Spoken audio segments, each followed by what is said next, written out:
Hello दोस्तों, बहुत बहुत स्वागत है आप सभी का हमारे चैनल कंपटीशन क्रैकर्स में। और अगर आप लोग तैयारी कर रहे हैं किसी भी कॉम्पिटिटिव एग्जाम की, आइदर यूपीएससी, स्टेट पीसीएस या किसी अन्य गवर्नमेंट एग्जाम की, एसएससी, रेलवे टाइप के, तो आप कर सकते हैं हमारे चैनल को सब्सक्राइब। फिलहाल दोस्तों, आज की इस वीडियो में हम देखने वाले हैं स्टैटिक जीके के 10 मोस्ट इंपोर्टेंट क्वेश्चंस, ठीक है, या ल्यूसेंट जीके के जो ऑब्जेक्टिव क्वेश्चंस हैं वो यहाँ पर हम करने वाले हैं कवर।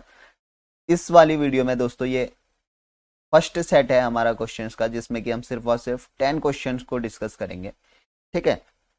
फर्स्ट सेट है, इसीलिए मैं सिर्फ और सिर्फ 10 क्वेश्चंस लेके आया हूं।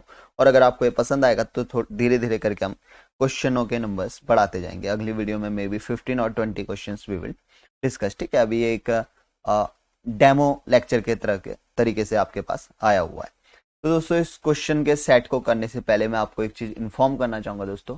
यदि आपके पास पेन कॉपी है तो पेन एंड कॉपी है तो आप उसको अपने सामने निकालिए, और ये क्वेश्चन जैसे जैसे हम डिस्कस करेंगे वैसे वैसे देखते जाइए कि आपको इन 10 क्वेश्चंस में से कितने क्वेश्चंस आते थे।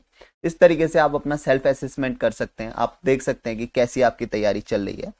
और अगर नहीं भी आते हैं तो कोई बात नहीं है, ठीक है।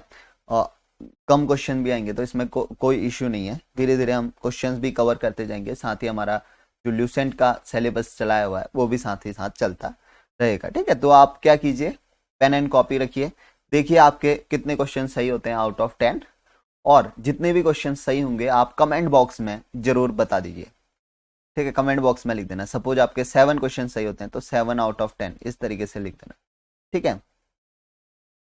तो स्टार्ट करते हैं दोस्तों फर्स्ट क्वेश्चन से। अब इसमें हम डायरेक्ट ऐसे नहीं करेंगे कि क्वेश्चन पढ़ दिया और आंसर बता दिया, सीधा ऑप्शन टिक कर दिया, ऐसा नहीं होगा। थोड़ा डिटेल्स भी हम इसमें पढ़ेंगे, हल्की फुल्की डिटेल्स भी जानने की कोशिश करेंगे। Alright, so the first question is Kuchipudi is the popular folk dance of which state, ठीक है। यानी कि जो कुचिपुड़ी है वो किस स्टेट का लोक नृत्य है, ठीक है।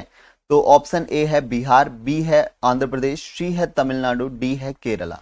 तो इसमें जो राइट ऑप्शन होगा दोस्तों वो होगा आंध्र प्रदेश, ठीक है। तो कुचिपुड़ी कौन से स्टेट को बिलोंग करता है? आंध्र प्रदेश को बिलोंग करता है, वहां का लोक नृत्य है।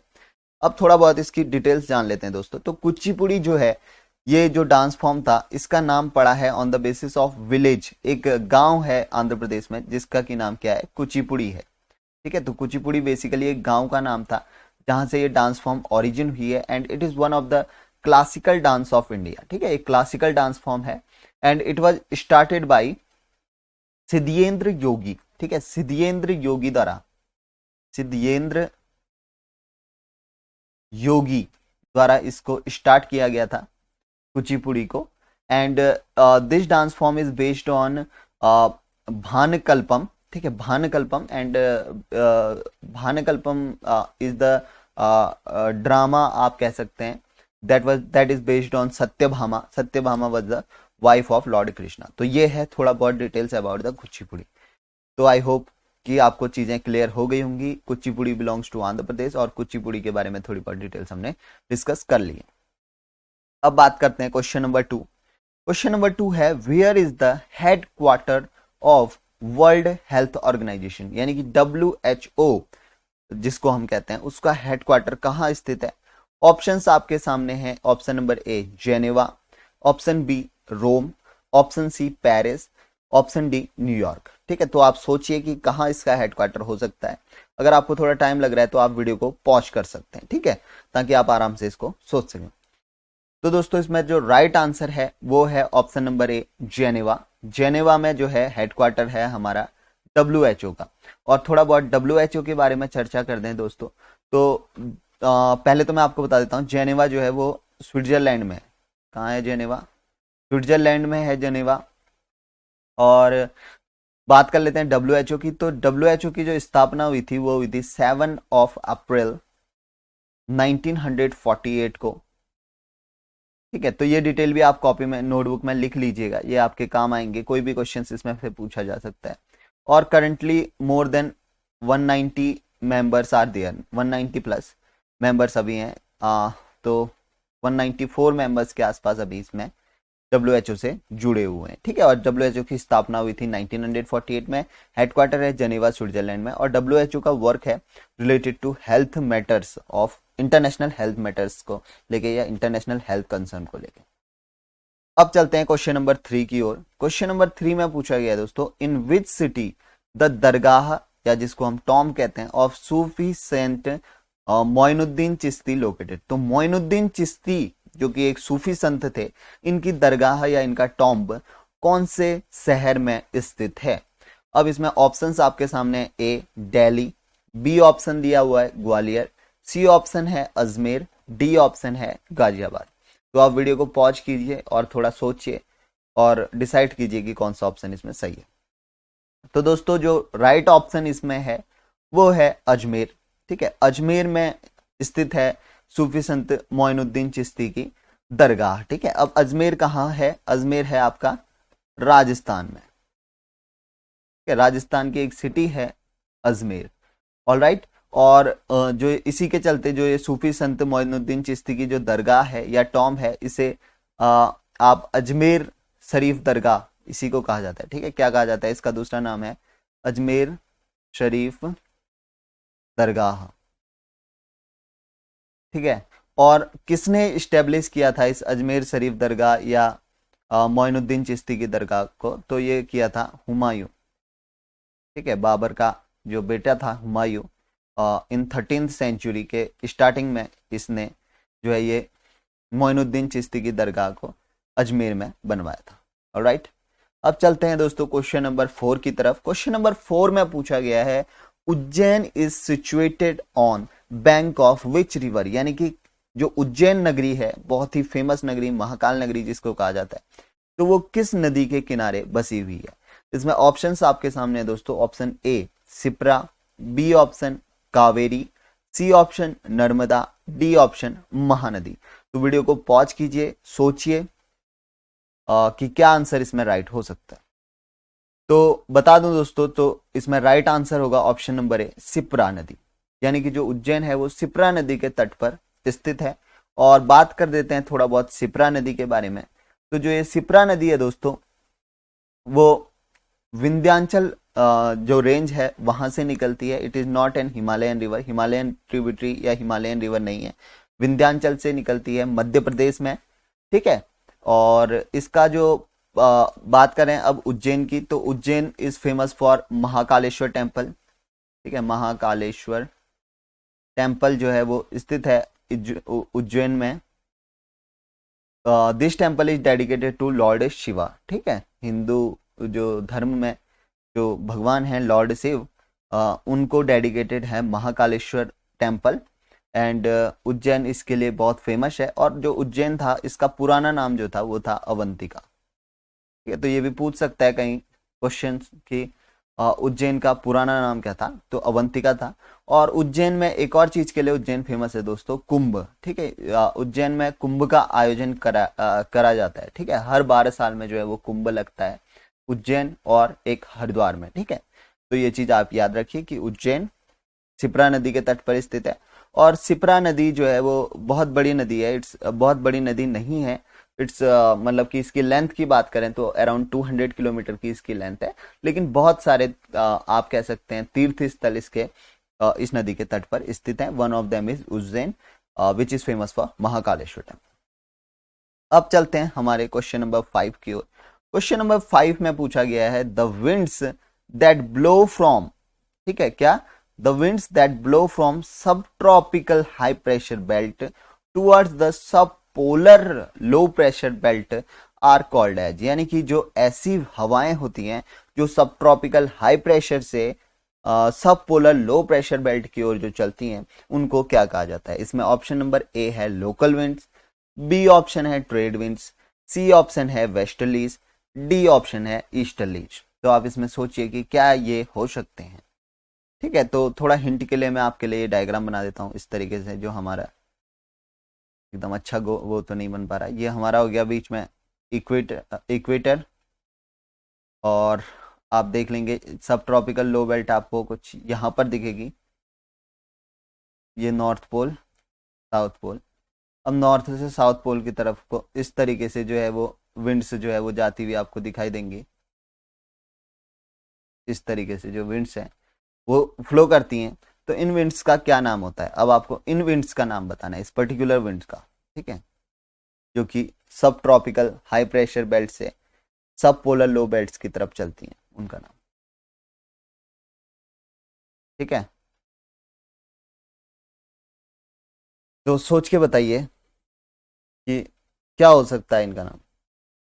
तो दोस्तों इसमें जो राइट आंसर होगा वो होता है वेस्टर्लीज। इन वाली हवाओं को क्या कहा जाता है? वेस्टर्लीज कहा जाता है।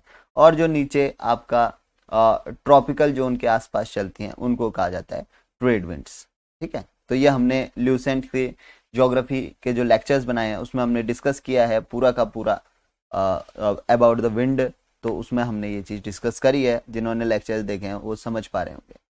क्वेश्चन नंबर 6 की ओर चलते हैं दोस्तों। Jet streams are example of. तो जेट स्ट्रीम्स किसका एग्जाम्पल है? ऑप्शन ए है वाटर करेंट्स, ऑप्शन बी है air currents, option C is polar winds, option D is winds. तो वीडियो को पॉज करके आप सोचिए कि क्या हो सकता है जेट स्ट्रीम्स। तो दोस्तों जेट स्ट्रीम्स जो होते हैं वो होते हैं एयर करंट्स, ठीक है। तो ऑप्शन नंबर बी जो है वो एकदम सही हो जाएगा। जेट स्ट्रीम्स के बारे में हमने देखा था, ये अराउंड 8 किलोमीटर से ऊपर, 8 से 15 किलोमीटर तक की रेंज में, जहाँ पर ट्रोपोपोज लेयर होती है। हमने जब लेयर्स ऑफ एटमॉस्फेयर पढ़ा था तो उसमें हमने बात करी थी ट्रोपोपोज की। उस वाली लेयर्स में जो है ये फ्लो करती हैं। एंड जो इनका डायरेक्शन होता है वो होता है टूवर्ड्स दी वेस्ट, और these are the fast flowing winds, ठीक है। वेस्ट से ईस्ट की ओर को इनका डायरेक्शन होता है। These are the fast flowing winds, इसीलिए फास्ट फ्लो करती हैं, इसीलिए जो है इनका जो एयर करंट्स इनको कहा जाता है, ठीक है। और बहुत ही तेज हवाएं होती हैं। They can even affect the speed of planes, jet planes की स्पीड को भी जो है ये अफेक्ट कर देती हैं।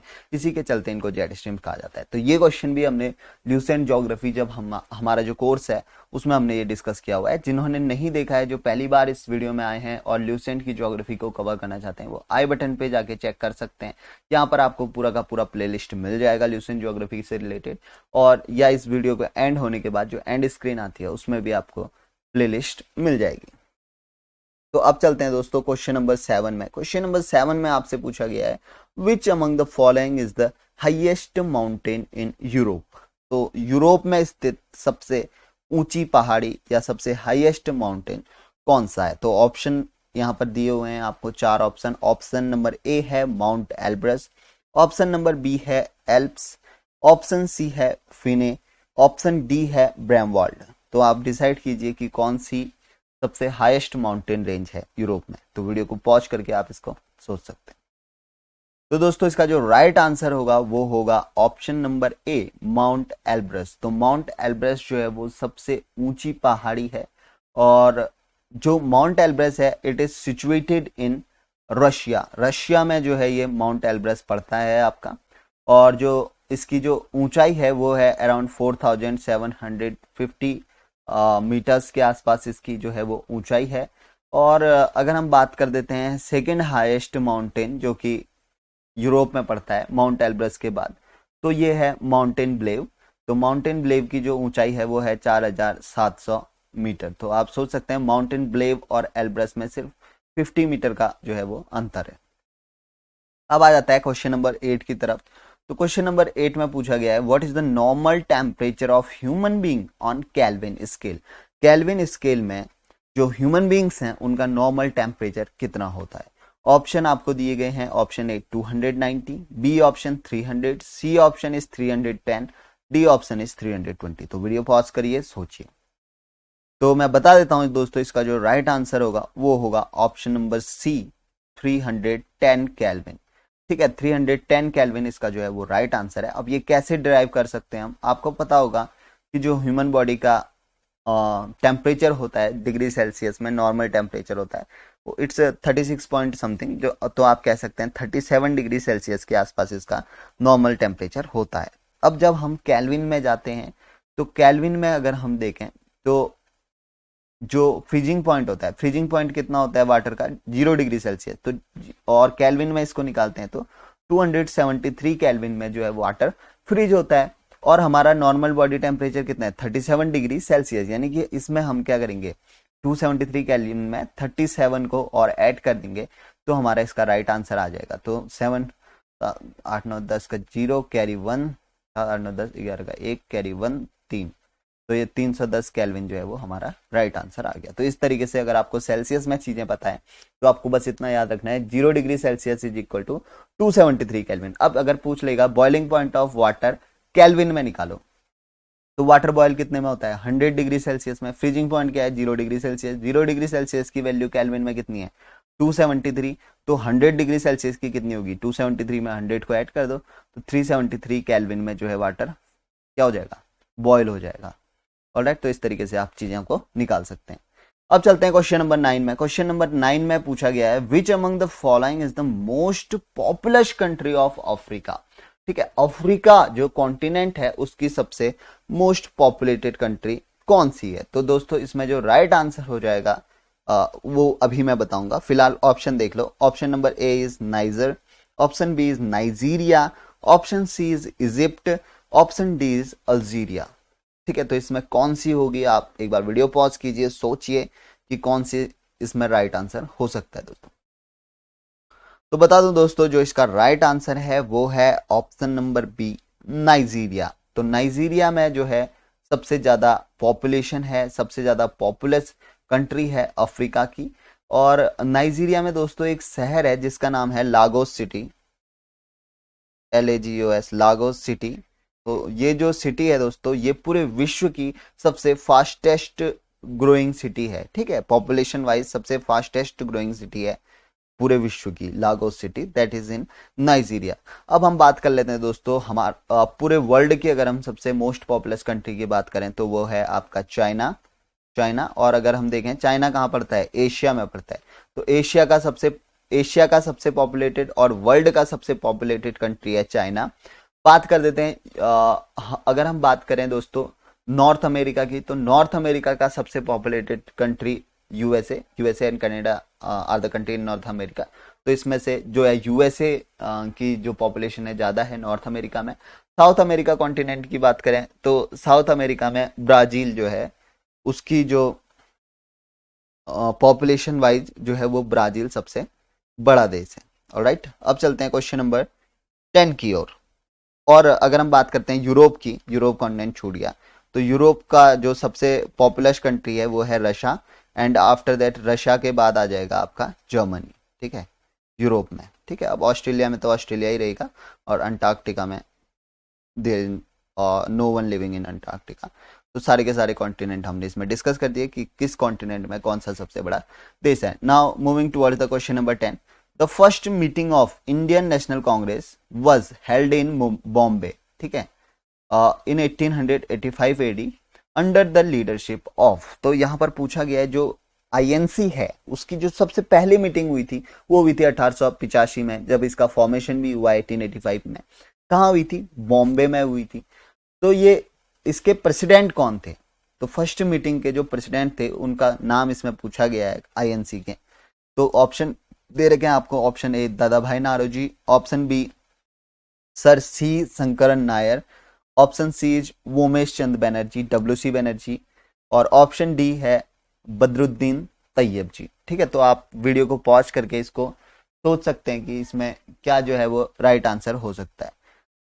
तो दोस्तों बता दूं जो राइट आंसर है वो है इसमें ऑप्शन नंबर सी वोमेश चंद्र बनर्जी या WC बनर्जी। ठीक है, he was the first president of INC। ठीक है, इंडियन नेशनल कांग्रेस के फर्स्ट प्रेसिडेंट भी WC बनर्जी थे, और इन्हीं की लीडरशिप में जो है पहली मीटिंग हुई थी इंडियन नेशनल कांग्रेस की इन बॉम्बे 1885 में। और 1885 is the formation year of Indian national Congress. और इंडियन नेशनल कांग्रेस की स्थापना किसने की थी, तो वो की थी एलन ऑक्टेव ह्यूम, जिसको कि हम AO ह्यूम भी कहते हैं। ठीक है, एलन ऑक्टेव ह्यूम है इसका पूरा फुल फॉर्म। और जो आइडिया था कांग्रेस को बनाने का वो 1883 में इन्होंने जो है वो इस आइडिया को रखा था पहली बार AO ह्यूम ने। और यही सारी चीजें हैं, और कांग्रेस का काफी फिर योगदान रहा हमारी इंडिपेंडेंट तक। तो आप ये चीजें तो हिस्ट्री में पढ़ ही लेंगे। ठीक है, तो ये सारे क्वेश्चंस थे दोस्तों, मिक्स्ड क्वेश्चंस हमने देखे यहाँ पर, हिस्ट्री ज्योग्राफी सबसे रिलेटेड। ठीक है, मिक्स्ड क्वेश्चन देखे, 10 क्वेश्चंस यहाँ पर डिस्कस कर दिए हैं। आई होप आपको इनमें से बहुत सारे क्वेश्चन पहले से आते होंगे। तो कितने क्वेश्चंस आपको आते थे, मींस कितने क्वेश्चंस आपके सही हुए, आप बता सकते हैं कमेंट बॉक्स में। बता सकते हैं नहीं, आप बताइए कमेंट बॉक्स में, और ऑनेस्टली बताना कि कितने क्वेश्चंस आपके सही हुए हैं। सपोज किसी के 8 क्वेश्चन सही हुए हैं इनमें से, तो 8 ऑफ 10 इस तरीके से आप लिख सकते हैं, 8 आउट ऑफ 10 करके, ठीक है। तो इस तरीके से आप अपना सेल्फ असेसमेंट भी कर सकते हैं। बस ऑनेस्टली ये चीज़ आप कमेंट सेक्शन में डालिएगा दोस्तों। और साथ ही साथ जैसे आप ये मार्क्स लिख लेंगे या कितने क्वेश्चंस आपके सही हुए, ये चीज़ आप कमेंट बॉक्स में लिख लेंगे, तो उसके बगल में बताइए कि आपको ये सीरीज कैसी लगी और क्या आपको आगे भी क्वेश्चंस चाहिए या नहीं चाहिए, ये चीज़ भी आप बताना, ठीक है। अगर आपको क्वेश्चंस चाहिए तो आप यस लिख सकते हैं, यस वी वांट, नहीं चाहिए तो नो वी डोंट वांट, ठीक है, या नो, यस या नो लिख सकते हैं आप। तो इसके बेसिस पे मैं जज करूंगा कि आगे भी ऐसे ही क्वेश्चंस या ऐसे ही प्रैक्टिस सेट्स आपके लिए लाने हैं या नहीं लाने हैं। अगर ज़्यादा लोगों का यस आ जाएगा और लाइक आप लोग करेंगे इस वीडियो को, ज़्यादा लाइक्स इसमें आ जाएंगे, तो मैं समझ जाऊंगा कि आगे भी इस प्रकार की वीडियो लानी है। और हम आगे भी बहुत सारे क्वेश्चन डिस्कस करेंगे। थोड़े टाइम बाद क्वेश्चन की जो स्ट्रेंथ है उसको भी बढ़ाएंगे, ठीक है।